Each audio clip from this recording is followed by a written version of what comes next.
welcome Rachel and Megan and from the Jing Massage, and thank you for joining me here for BusyHive podcast. Oh, we're so excited to be here. It's an exciting moment. Absolutely. Lovely to have you. I know this will be an amazing podcast because you're really amazing. Very happy and sparkly, people, and it's like it will be really good one. Sparkly yourself. So here at BusyHive, we like to start every show with our guest favorite quote. So it's our kind of way to get everybody motivated and excited for the rest of the show. So can you tell us, what's your favorite quote and why? All right. So first of all, we're really big on quotes at Jing. So I have about 1 million. So I'm not sure I can limit myself to just one. I'm going to give you a couple of my favorite ones. Go on. My first one is one that we often say in Jing at the end of every day, we always do a lovely meditation and some kind of reading. And this is also a quote that I put at the beginning of the book that we wrote because it's been very inspirational for me. One who works with the hands is a labourer. One who works with the hands and the head is a craftsperson, but one who works with the hands and the head and the heart is an artist. And for me, this absolutely sums up the beautiful art of massage therapy that I've been passionate about for 25 years now. And I think very much embodies what we aim to teach at Jing, which is not just the mechanics and the science of massage, but also the beauty of the listening touch and the art of massage, where and I believe that good massage therapists are artists. And the other one is actually from my mum. Somebody asked me the other day what my my best sort of quote was, the best piece of advice I've been given, and I rifled through all these inspirational quotes in my head from the Dalai Lama. The 1,000 ones of them. Yeah, 1,000. So went through, and the one I came out with was actually from my mum, who's still alive, still around, and she always used to say, "Do your best, love. Do your best." Mums always knows. Yeah. I just think there's something beautiful in that, because it's like, don't be perfect, but just do your best. And actually, if you do your best, then it'll be all right. And we've both always done our best, and we've had beautiful things in life. So. And I think also, like, the question about how this works in our daily practice, in our daily life, it's also like, do your best means like you have an opportunity to change. It's like, I'm going to offer up everything I've got right now, and that happens today, and then tomorrow is a new day, and I do that all over again. And I think the big thing about Jing too is that although we're teaching somebody new skills, and a lot of people come to Jing about wanting to change their life or move from one career to another, and they also come here because they feel like they finally found something that is meaningful to them. We feel really different than that. We really feel like every student that comes to us, it's already inside them. Like, they already come with an enormous gift. Absolutely. And they have an ability to listen with their heart, and then it's our job to help them find what's already inside them in a little bit more of a clear way. So it's like finding your hands, and feeling that you can do your best and be truthful to yourself. So it's like having those different layers while we're also teaching them like hardcore anatomy. Yeah. All the things Just out there. Yeah. Now, I really love this because it's so true. Like, I always call the massages like you said, it's an art. It's something always been, when I see it, it's like a dance. Yeah. Because it's just kind of is the massage not only coming from, exactly as you mentioned, the hands, it's coming from inside you, and you can actually see it like many times when you watch people massaging. It's like you can see this flow from the heart and the mind and the soul and this dance around it. And the anatomy is important because we need to know this, but is a lot the intuition and the heart and all of this coming to give and receive, is that the connection between the bodies really important, and which is something which, as you said, we all have inside, but we need to open up a spark. What you do, give this spark so that people can open up and discover and learn. Exactly. And that's actually another of my favourite quotes. Education is not so much the filling of a bucket as the lighting of the fire. And I hope that's what we do in Jing. We really light that passion and fire within massage therapists. And give people a space. I mean, I think one of the great successes to Jing over the years is that we've changed. I mean, we've changed loads. I mean, the school has been open now for almost 15 years. Yeah, and we've both been teaching. I mean, massage therapist 25 years, teaching 20 odd years. But definitely very odd years. Odd years.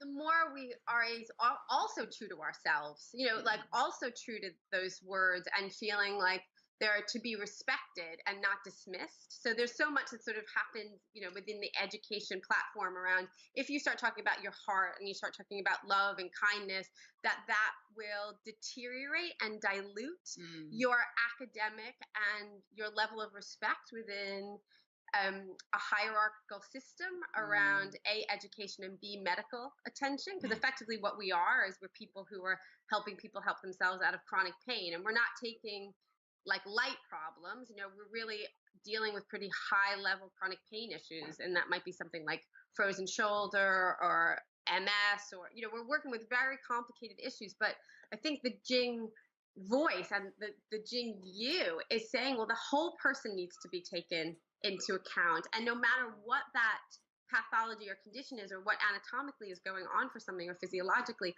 you also need to listen to them. And that's not what's happening in the medical model in which we are offered. And so all of that dance has to also be there too, like your dance between the person on the table. It takes two to tango. You're treating, they're receiving, they're giving, how that works. Yeah.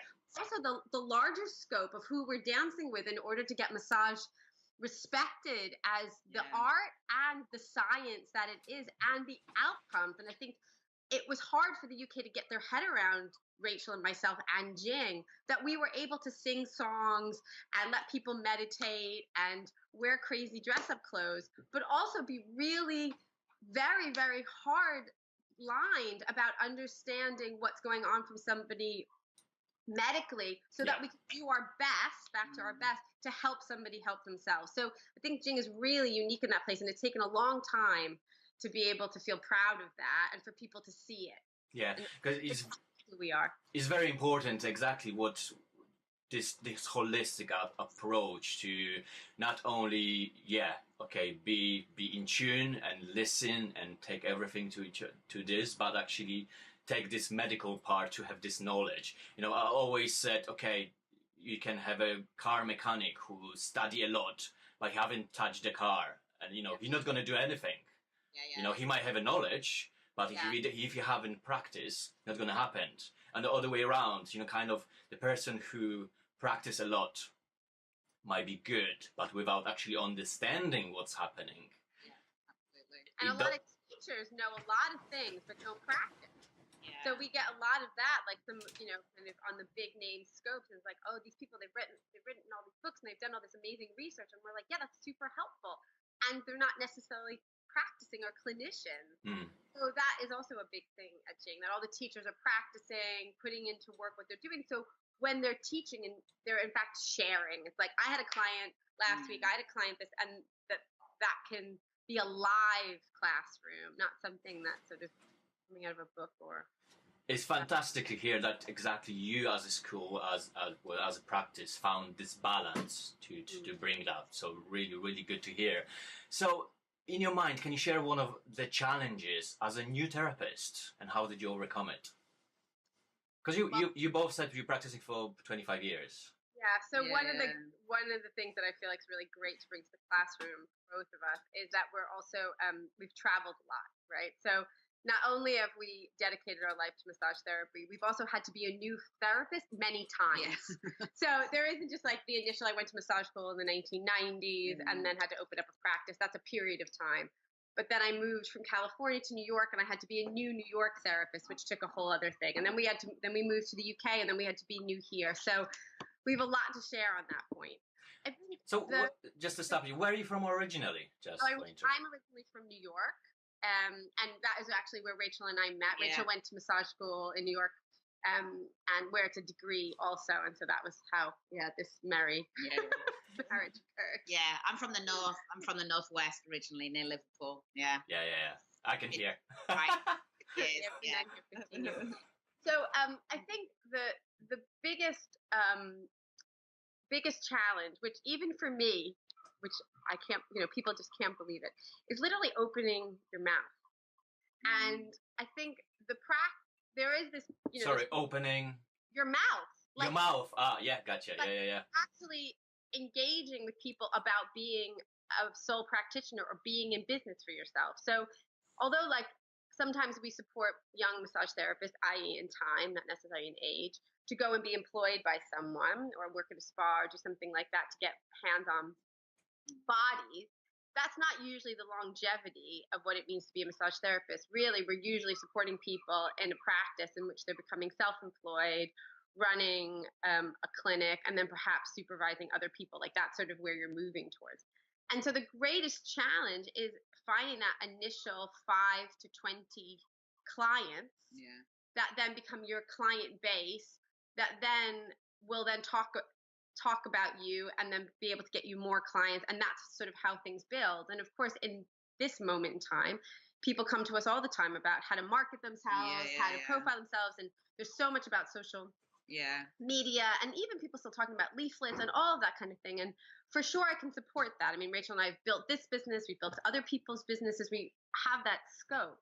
But really, it comes back down to just opening your mouth, figuring out how you can get to people, have your professional boundaries around how long your treatments are going to be, how you're going to interface, all of that kind of professional side feels, because of course we offer the education. So if anybody's like, I don't have a skill, that's an easy answer. It's like, just come to Jing, we can teach you.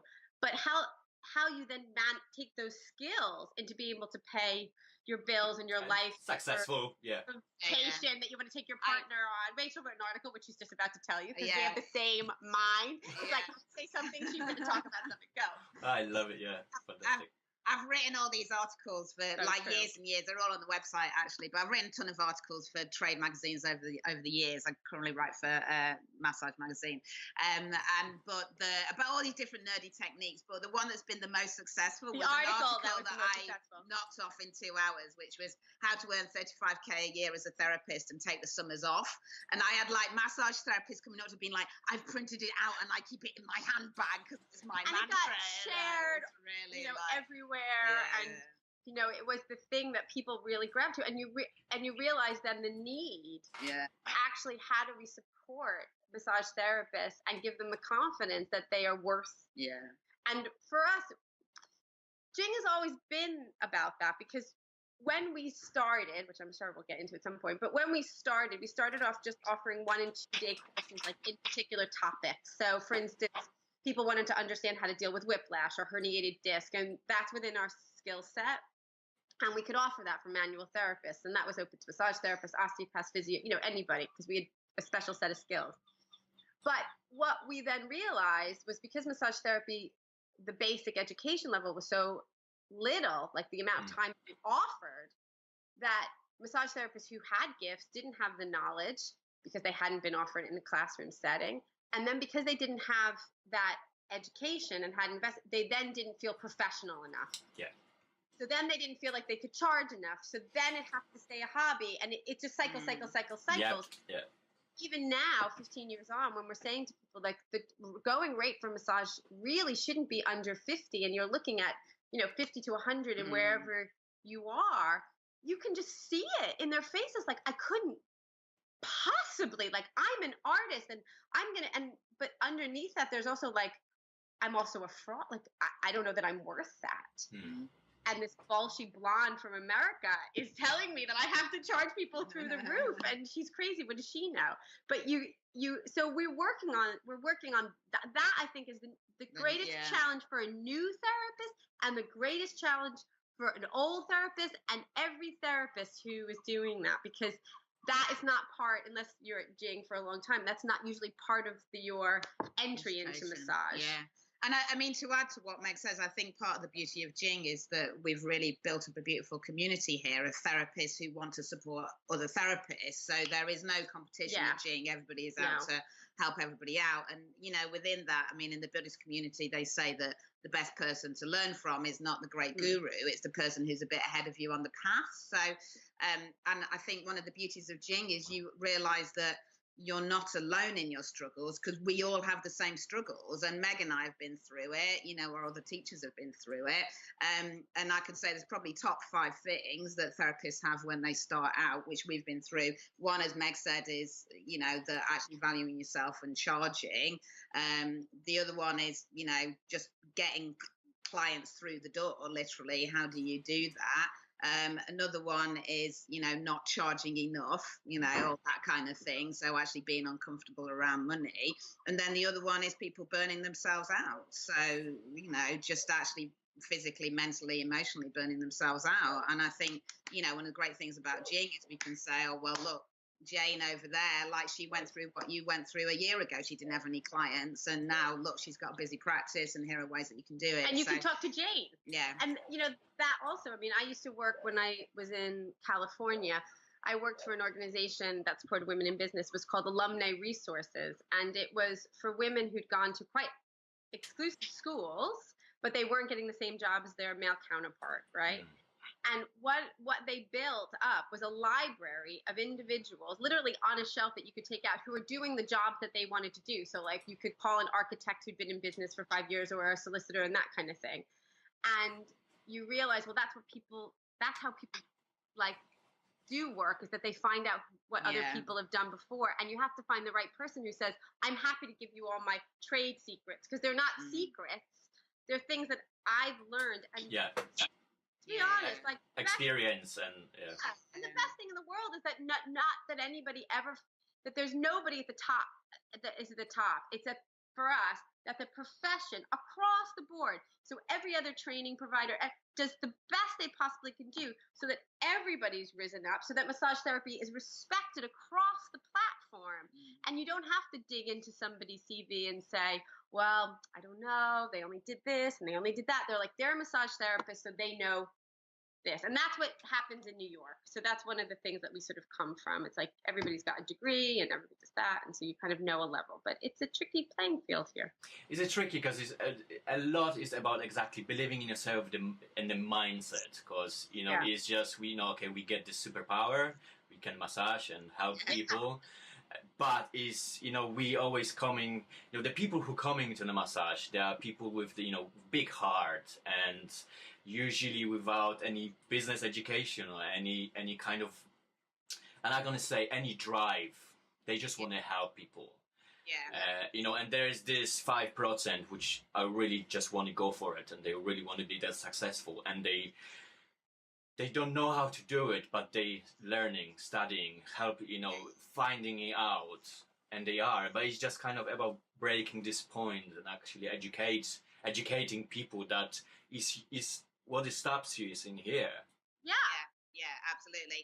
And I hope one of the things that we do at Jing is to really level out that playing field. So it's not about the 5% who maybe already got that drive or the education, or they understand how to get on, but it's just like, this is a path, we've all gone down it, this is the way that you can get skills and set up in business. This is like a tried and tested way, and all we ask from you is like, show up, keep on keeping on, but as well, just have to keep realistic, because there are a few unicorns, but the rest of us are the whole working horses.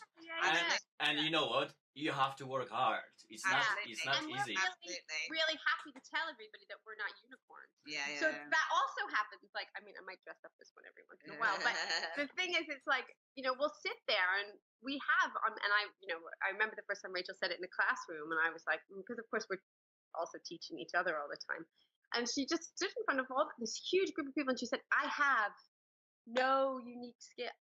I have nothing magical in me that you don't have in you. Like, I don't have a great skill that is something that you can achieve. I've just been doing it a bit longer. And I haven't let anything else distract me.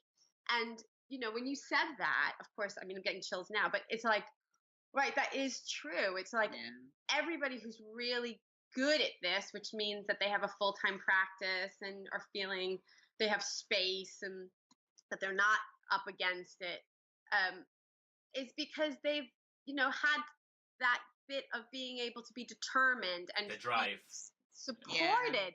And I think so much around education is about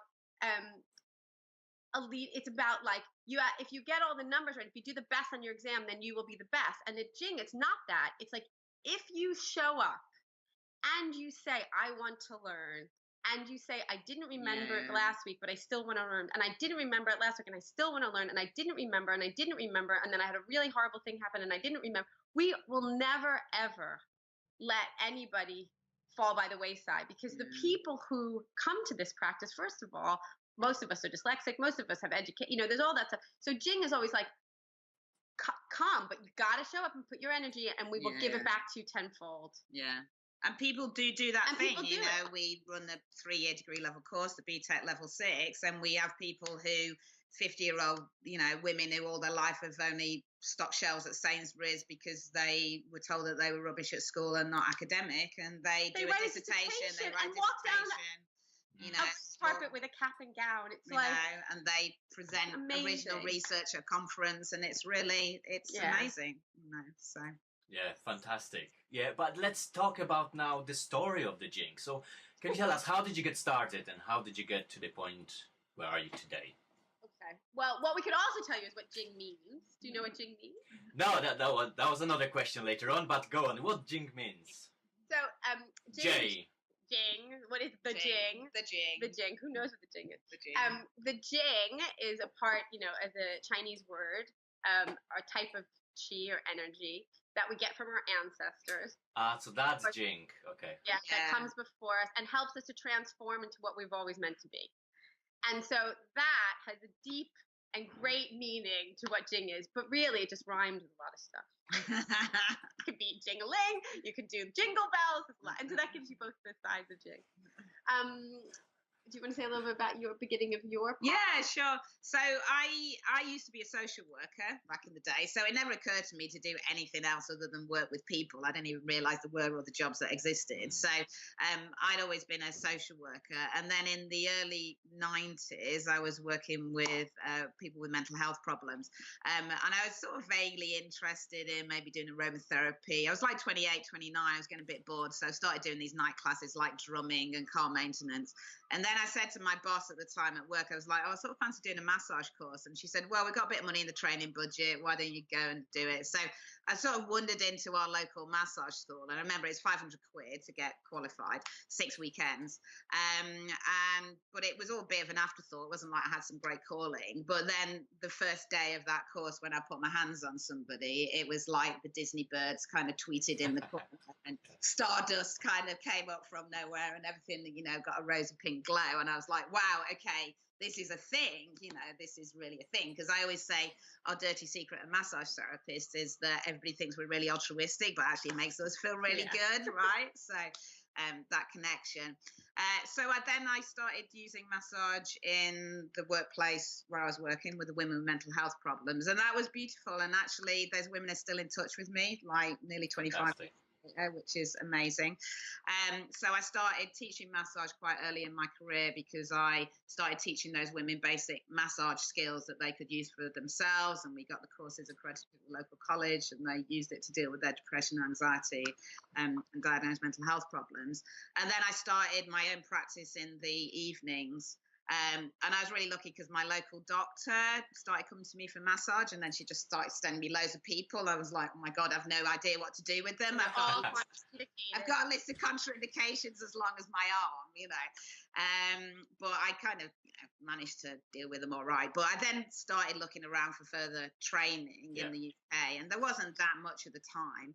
And I started thinking about being a physio or an osteopath, but I just thought, I'm really passionate about massage. I love the fact that there's something that potentially can help people with pain conditions, but is also a vehicle to help deal with trauma, or to help somebody who's been abused feel safe in their body. And I really love that whole round holistic aspect, really. So then I started looking around the world, and this is before the internet, right? So I used to get... How did you do this? I know. Look at her without. Before the internet, it's crazy. So I used to get these massage magazines sent from America. So I sort of found out there's a whole different scene going on in an email. Huh? In an email. No. In a post. No, it's no email. No, God knows. Yeah, post. No, they started in brown envelopes. In brown paper envelopes, like I was getting porn or something. It's really true. So I started reading about all this stuff, and I was like, oh my God, there's so much going on in the States. There's all these courses. If you go and train to be a massage therapist, that's a degree level course. It's 2 years, 2 to 3 years. It's full time. So I eventually then took myself off in 1998 to America and just got completely requalified in New York as a massage therapist over there. and studied both Eastern and Western massage techniques there. So we studied traditional Chinese medicine and acupressure, something called aromatherapy, and that whole system, as well as lots of, great massage techniques as well. So that was 2-year full-time degree level course. And then after that, I just got my hands on any further education course that I could. So I studied myofascial release and cranial work and tweener and, neuromuscular therapies, like you name it, I was on the course. And then as part of my visa regulations, I could only work under the supervision of somebody else, which basically meant I had to work in a spa. Where I'd come in. And I was like, that's rubbish. I don't want to work in a spa. That's weird. But somebody told me about this great spa called the Stone Spa, which was downtown New York on 14th Street. And they were like, it's really cool. It's run by massage therapists. They're really great. Everybody's tattooed, really trendy. All the all the stars go there. It's like sort of like this really great, breaking new vibe. Yeah. And they do stone massage. And I was like, that's weird. That'll never last. Stone massage. That's a fad. I'm a serious massage therapist. So anyway, I went and left my CV at the Stone Spa. Didn't think anything of it. And then a little while later, a woman called Megan Mari called me up. So then enter Megan, stage left. And so at the time, I was manager for the Stone Spa. And that was like a moment in time where neither one of us expected to ever be in the spa life. I mean, my story to massage therapy is similar and very different to Rachel's, where I had my undergraduate degree. So my first degree was in psychology and international relations. And so I was a New Yorker. After I did my degree in psych, I went out to California to continue in that, do my PhD in psych. And the thing that I had specialized in was working with autistic children and working with the families of autistic children. And so therefore, what the biggest thing there is nonverbal communication. How do we engage with somebody we love so much, but we can't get back in the traditional way, right? Yeah. So that was what my undergraduate research had been, and that was probably what my PhD would have been in. But I was 21, and the idea of 5 years, even if it was at Berkeley, would be super fun. But about studying something in a short thing was a bit. It just felt like I'm not there yet. So I took a side step to massage school and thought massage, perhaps acupuncture, perhaps maybe becoming some sort of alternative GP or psychiatrist. I was sort of working it out. And I also did a degree out in California, which I was frightened was going to involve too much crystal healing. And whale music, and you can't, not happening, don't bring you. And I also had some extraordinary experiences with individuals and touching them. So that had all happened. And then I had practice out in California. And so both of our practices had come from a psychological aspect, social work aspect. And also both of us had worked with women in trauma. So I did a lot of work with young women who were surviving through sexual abuse issues. And it was the 90s and I was in California.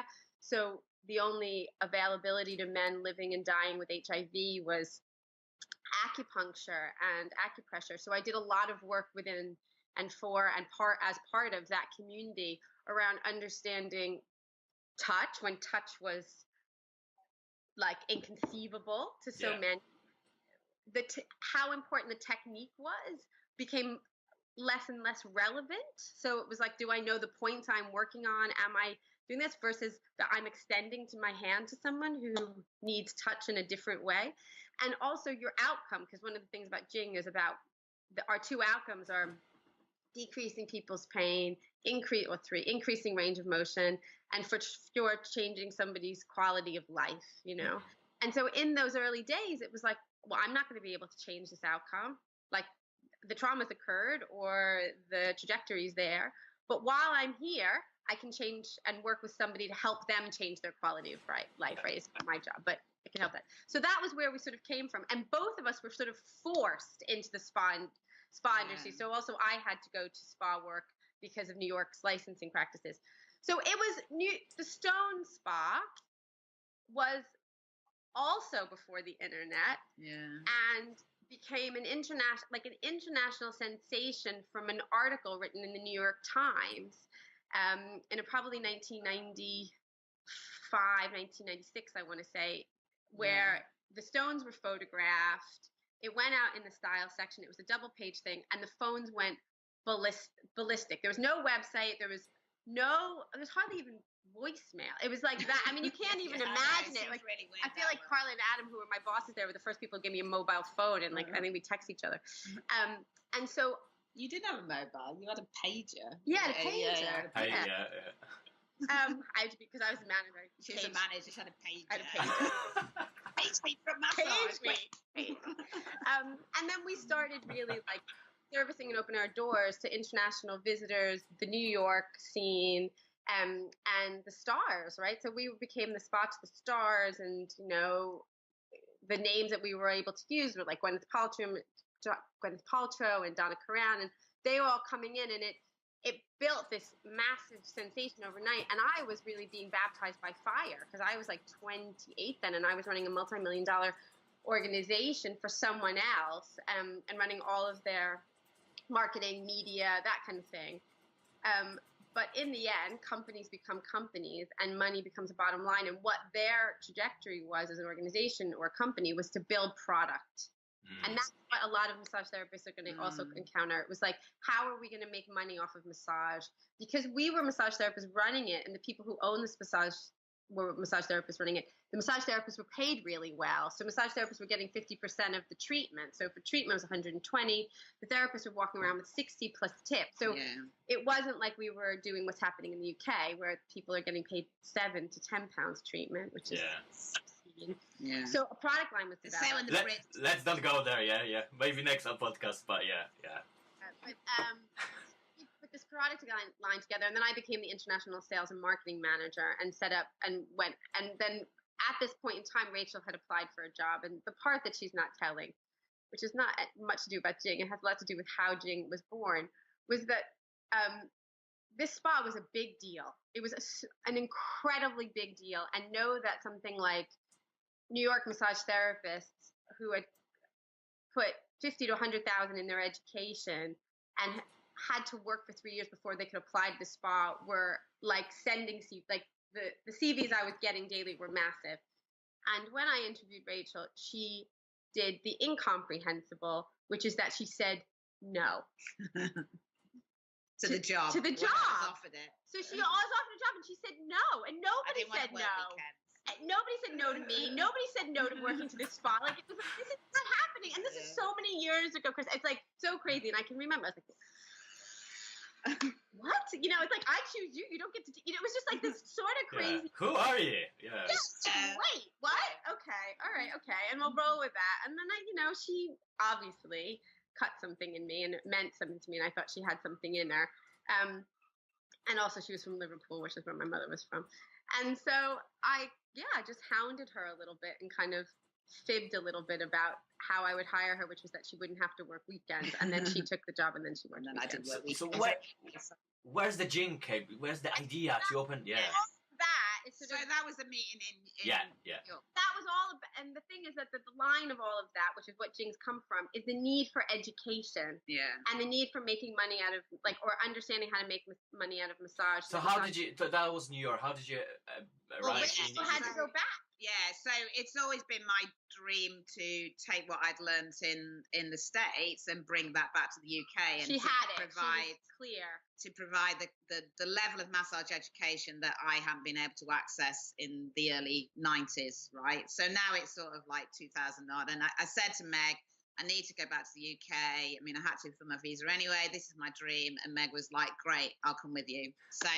So we basically pitched up in the UK in 2002 with 2 massage tables, I think.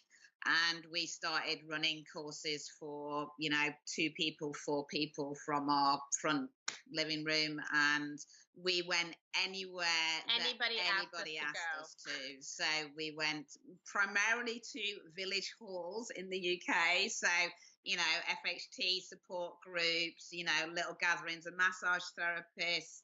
Yeah. Anybody wanted to go, we'd go, and Cancer we would talk. Awareness talk. Yeah, everybody would go and demonstrate to 3, 4, 5 We didn't get paid any money. So, for those of you who are starting out a business, just know, like, that's not This is how it's done.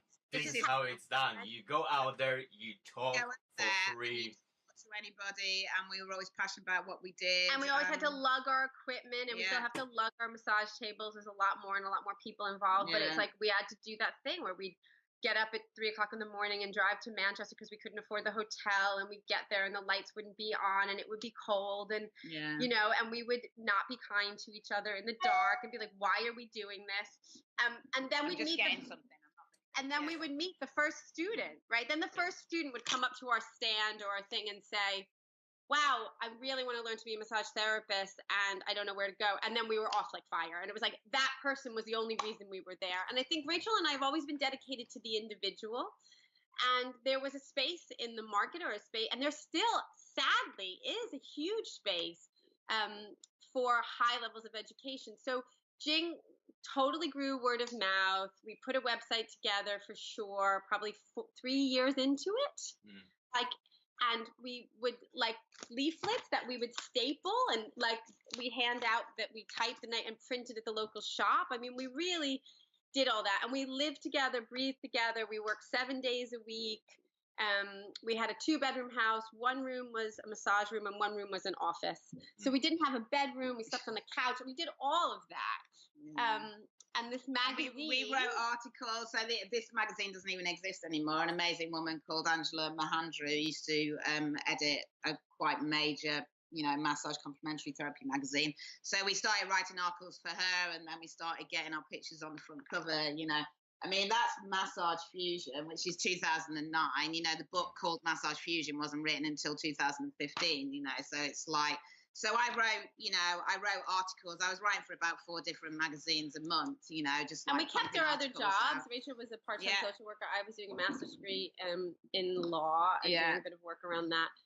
And so those are the kind of things that were happening. And then Jing, as it is now, has come from the dedication of students and our dedication to them and the dedication to the profession. So it was like, right, if we think about it, and this is where Jing is really different than any other organization in the UK.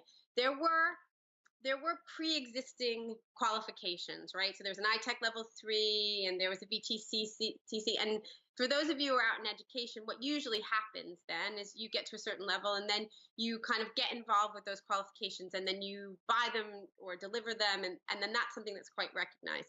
Because we were coming from a different place, which was saying, yes, that's good, but it's not really good enough to make the professional standard that we want to offer people.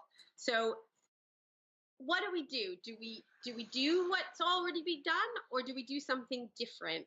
And so for many years, we stayed completely out of it and just said, we're a continuing education organization. We will offer you CPD points and that kind of thing, but we're not going to do any qualifications, as it were, because what we want to do is just help people who've done a basic and want to be the best, right? So the classes grew then. So we had a neck and shoulder pain, a low back pain course, a leg and foot pain course, you know, that kind of thing. Advanced anatomy, of course, we had a stone course, pregnancy course.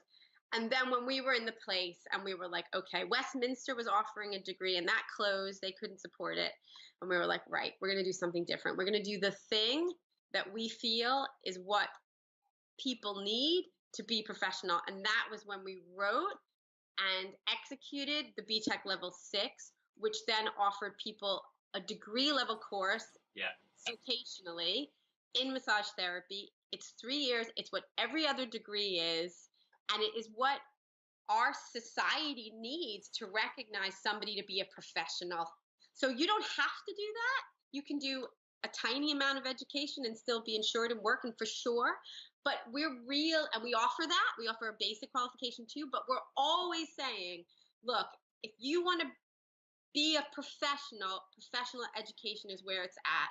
And you don't have to do it for 3 years straight. You can do it part-time. You know, we offer all those different things. So that's, you know, and if you, I mean, we're looking at a screen, but behind, you know, in front of us, it's like, there's libraries of, you know, anatomy books and, I mean, everything here is super like a school.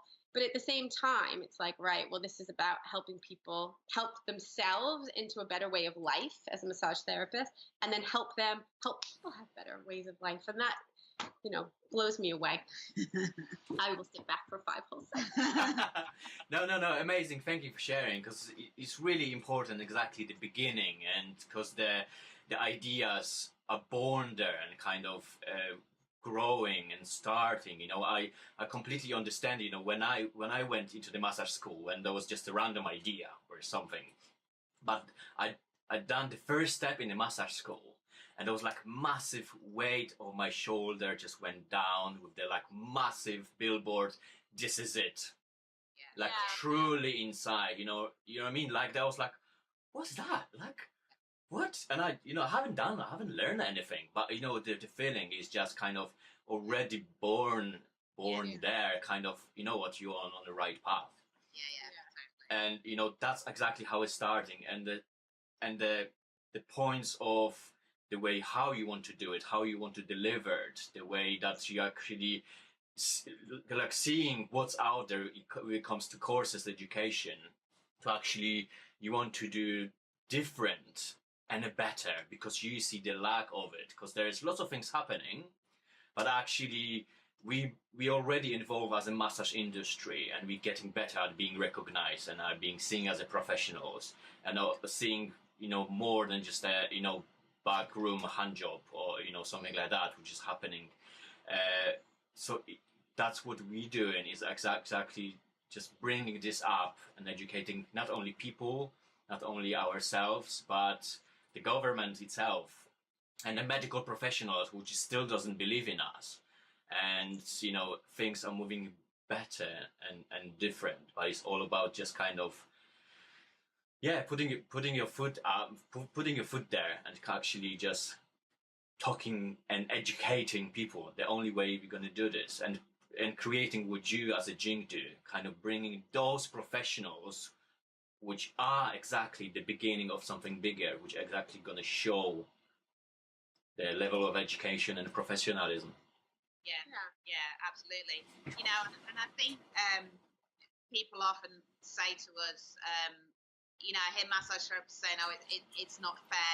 We're not recognised like a chiropractor or a physio or whatever." And it's like, well, you're not doing the same length of training, like for a start. And actually, we do passionately believe in that degree level model. If you really want to get results with chronic pain, which our therapists and students do without a doubt, and that is where the career is. Musculoskeletal pain is all around us. 30-40% of people have headaches, low back pain, herniated disc, whiplash, and whether you like it or not, if you're a massage therapist, you have to be able to deal with those. And actually, chronic pain is quite complex, and we need to put the same amount of dedication and training into our careers as other better work professionals do, in order to be recognised and supported. And Jing therapists are working with physios, they're working with chiropractors, they're sharing those kind of clinics. Jing is really well known now, mostly on the back of Jing therapists treating really well. Yeah. So, for instance, now when we have an intake of 24 new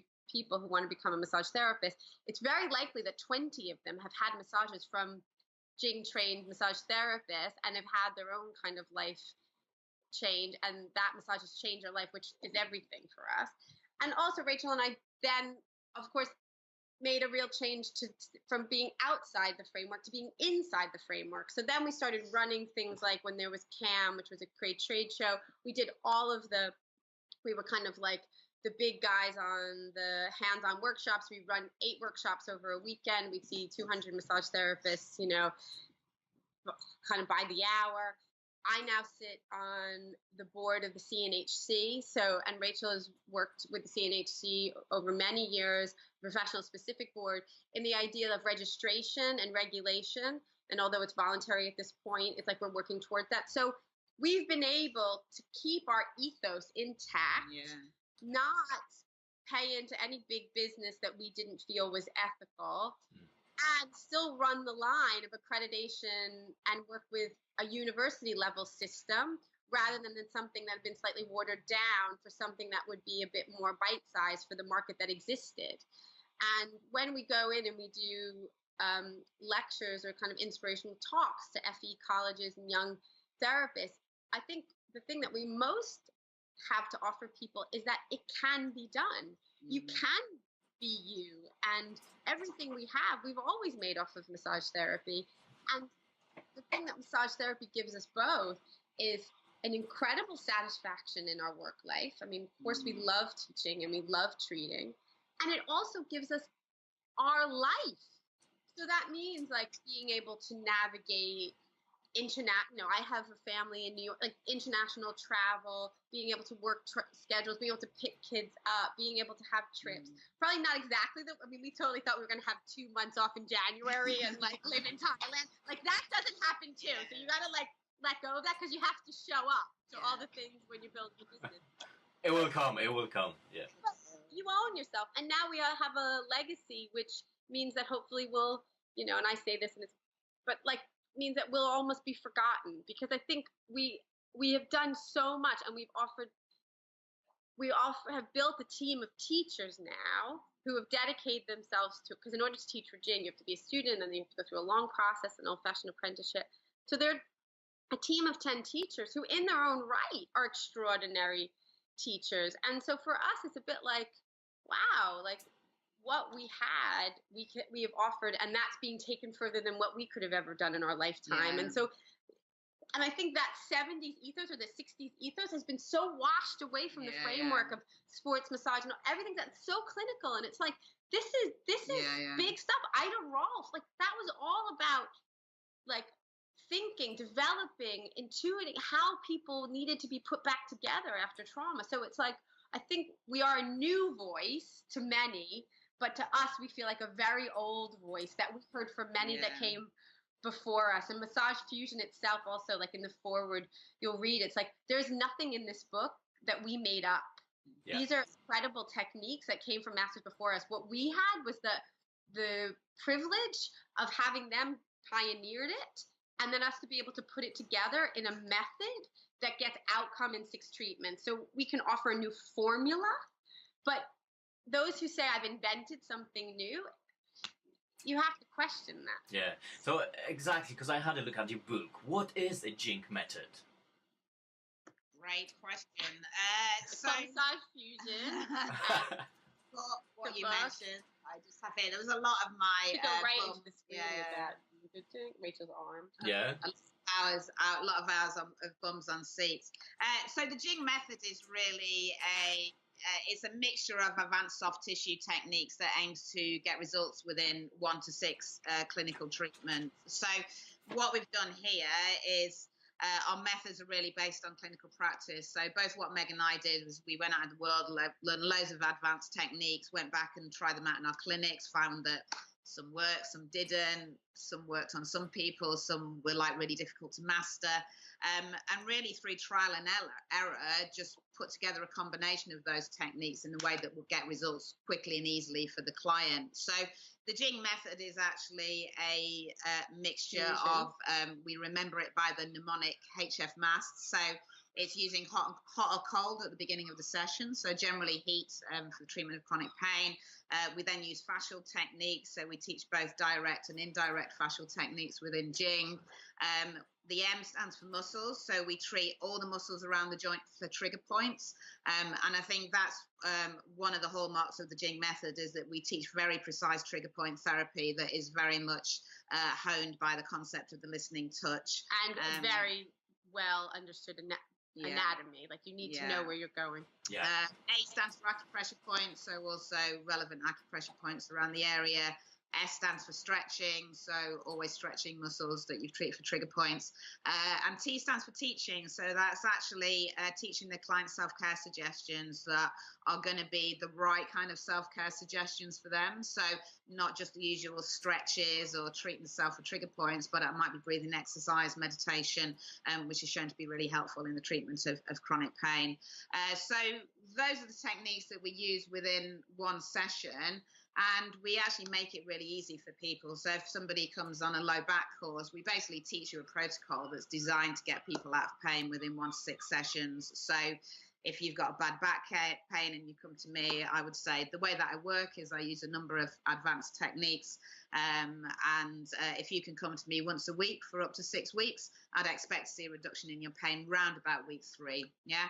Once we've got that, then I'll start to lengthen the time between treatments. So then I'll see you once every fortnight.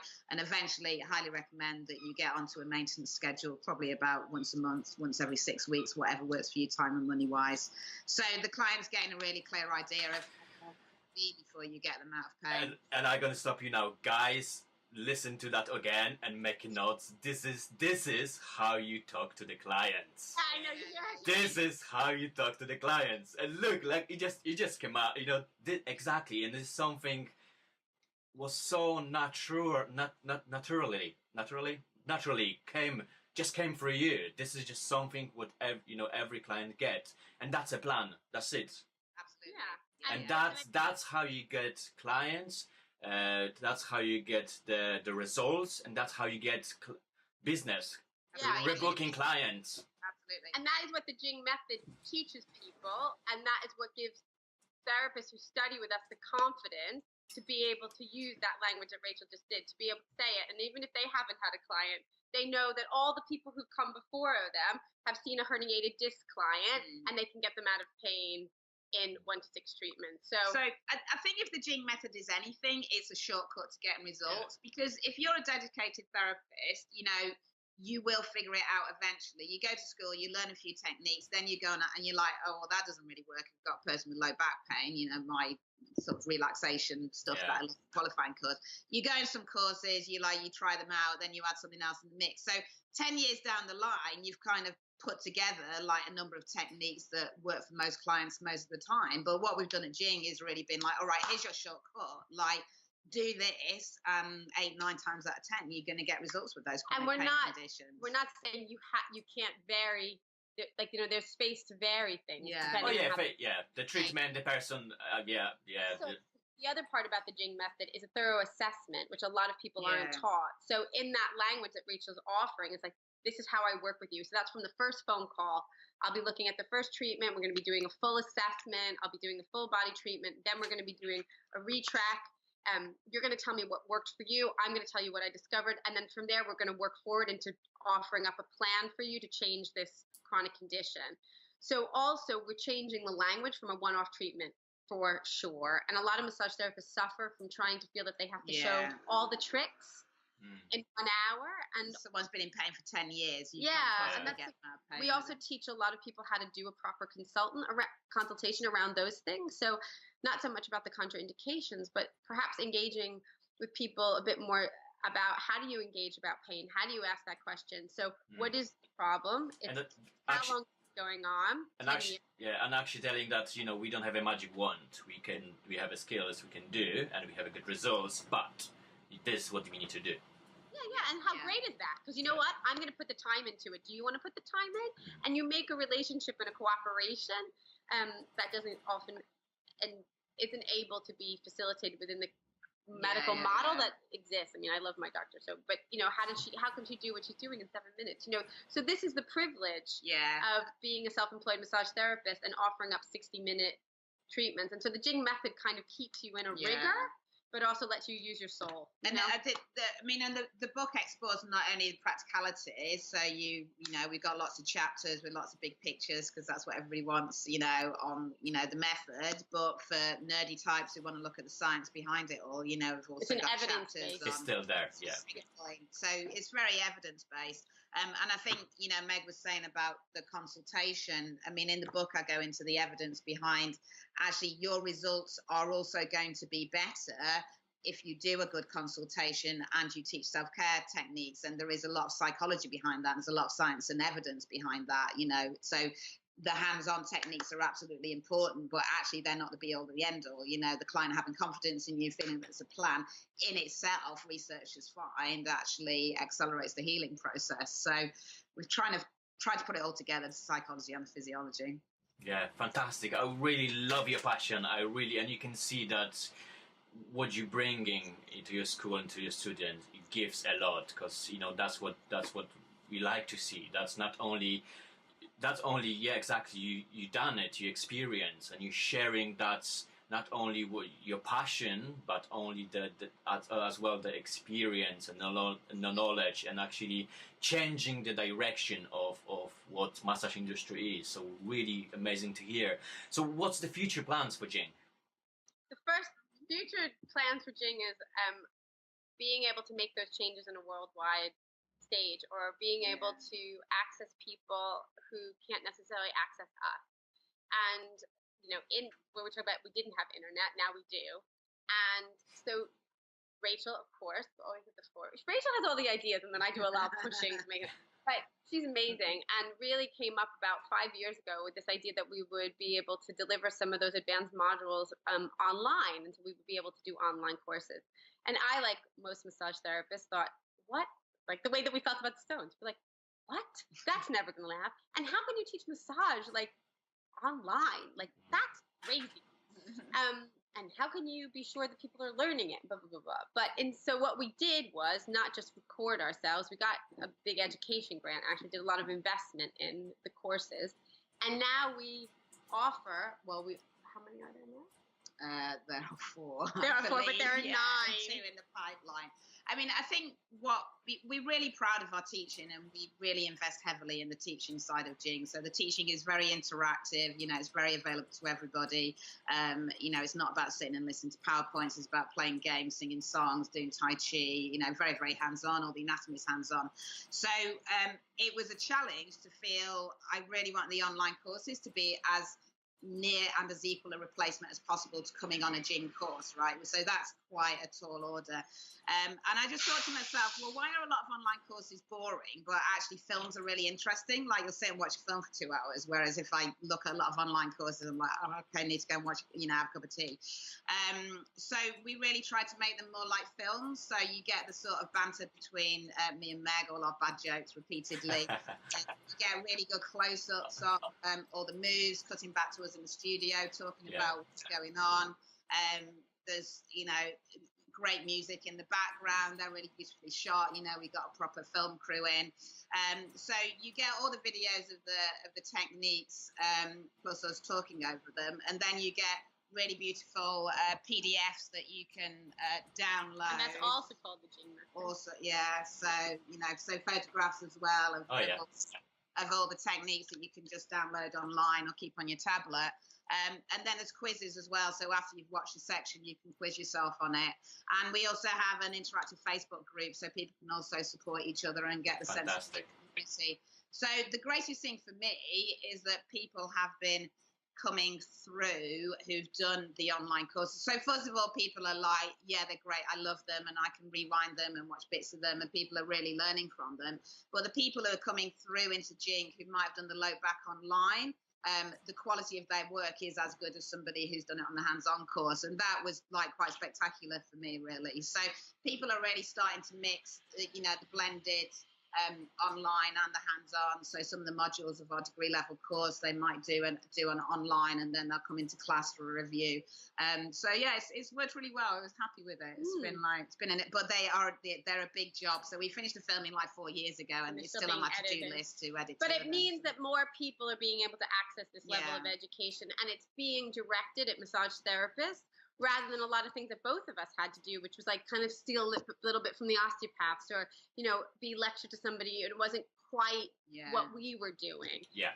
So, it's fantastic if people want to come and get a degree, but people might be in Bulgaria and feel like they're not being able to, and they can't fly to Brighton and have a nice summer with us. That's real, but they want to make a difference to people living with osteoarthritis, in their clinic. So that means a lot. And that's do a lot, and it changes the industry in the way access of education, which not everyone can, because I know there's so many amazing courses in States. I would love to go, I can't. But I think that's the way to go. And because we're just running out of time, and we had interview flow, but actually I didn't stop, because actually we went through all of sort of the flow really nicely, so it was not the point. And I would just love to hear your story and the way you're presenting yourself, your school, because it's just really, really amazing. So really thank you for sharing that. I'm gonna go really quickly because we have our game, Tag the Guest game. So I'm gonna ask you, who do you admire and why? And can you help us get recommendation for upcoming interview with me here at BusyHive Podcast? Absolutely. Yeah, so we've got two recommendations for you, Chris. One is Caroline Barrow, who's a great friend and colleague of ours, and she is director of the Up Leisure Institute UK, and also director of the College of Body Science. So she teaches craniosacral therapy, which is a great thing to add to your massage skill set. And she also does great dissection courses and lots of nerdy anatomy stuff. So definitely recommend her. Incredibly clever and very funny. She's so very how clever could you and go funny. wrong? That's right. And the other one is Julie Hall. Yeah, so Julie Hall, also a bit of a left field one, not a massage therapist, but somebody who's been very instrumental in pumping out great business advice, particularly how you can get more clients through Facebook, social media, online stuff, that kind of thing. Her name is Julie Hall, and I would definitely recommend you get her on because she's a great person, and she's been very instrumental in our business as well. So the idea around the online courses originally came from her, but yeah, she is way better at attracting followers to any of your social media stuff, and she's great. Oh, great, thank you. So Julie and Caroline, we're going to be in touch with you very, very soon. Guys, thank you for sharing. Thank you for taking the time and coming on our podcast. We would love to, because for a really long time I wanted to bring you in to just kind of hear your story. What you're all about, what the Jing's all about, what's the magic all about. So if you just had just the one thing for our listeners to take out of this episode, what would it be? Mine would be keep on keeping on. Yeah, so just keep going. If you have a vision about where you want to be, if you're stuck in your day job or you're not getting enough clients, just keep on keeping on and surround yourself with positive people. And we'd love to see you at Jing. Any of you out there, we'd love to see you at Jing. We'd love to help you on our journey because we're passionate about massage therapists and we'd love to help you get where you want to get. And I want to say, even if I haven't met you, you're good enough. Yeah, because exactly. if you have it in your heart that you want to help somebody make their lives just a little bit better, that is extraordinary because there's so many people that aren't doing that with their lives. So if that's something that you want to do, then you have to do it for all of us, and we'll have to make some money doing it. You know what? I'm gonna top this up. Because we all learning stuff, and I always keep some like little notes for myself. Like, you can do this. You're gonna be better. You can you can be better at this. You can do it. But actually, scrap that. Yeah. And I have just one amazing quote. You're just awesome. Yeah. You are awesome now. You're gonna get better. That's gonna happen. But don't worry about what's gonna happen. That will come. But at the moment, you are awesome already. You are great already. Just do it. So guys, fantastic. Really thank you. So how can we connect with you online? Okay. Yeah, there's this thing called Jing Massage. Yeah. www.jingmassage.com. Jingmassage.com. Also got a Facebook page and Twitter. Love it if you buy the book. The book is only $32.50, and you can also have an e-version. Massage Fusion, Jing Methods for Treatment of Chronic Pain. If you do like it, leave us a review. That'd be awesome. There's also Jing TV, so we have our own Jing TV. Oh yeah, we didn't talk about this one. Yeah. Oh yeah. Next time. Of 7 minutes where you get loads of there's loads of stuff on the website that's free content. Go to the blog and vlog section. Yeah. And you know what? We actually love to talk, so without doubt, go on our website. But if you call 01273 628 942, you will get the lovely Nina on the phone, and she would love to talk to you about all the courses and where you're going and all those kind of things. Yeah. And you know what? The reason we know that phone number is because that used to be our home number. Because that is what Jing is. It's still our house. It's still our home, and we still know that number by heart. We have shiny brochures with all of our courses, send you things with pretty can send you courses. We can send you brochures with pretty pictures. So we offer loads of courses at Jing. I'd say most massage therapists, you want to start with a foundation in advanced clinical massage. It's only 3 days. A 3-day course. It's awesome. And it happens about 5 times a year in Brighton and in London. Yeah, and in fact, the next one is in Brighton, the 13th to the 15th of September, and then the 6th to the 8th. 6th to the 8th of December. And then the 6th to the 8th of December. So we'd love to see you on that. But just give Nina a call, and she'll just chat to you. She loves to chat, and she would love to help you in your massage career. Guys, thank you very much. This is just all fantastic. You've been really amazing, and I, love to finally meet you. Sort of in, online, but I hope we're gonna chat very soon and meet in person, and we're gonna just connect and collaborate, because that's what's all about. Yeah, we'd love that. Yeah. All right. Thank you for your so much. time. Thank you very much. For what you're doing. It's Yeah, amazing what you're doing for massage therapists. Right. Yeah. Thank you. Bye bye. Thank Bye-bye. you. Bye.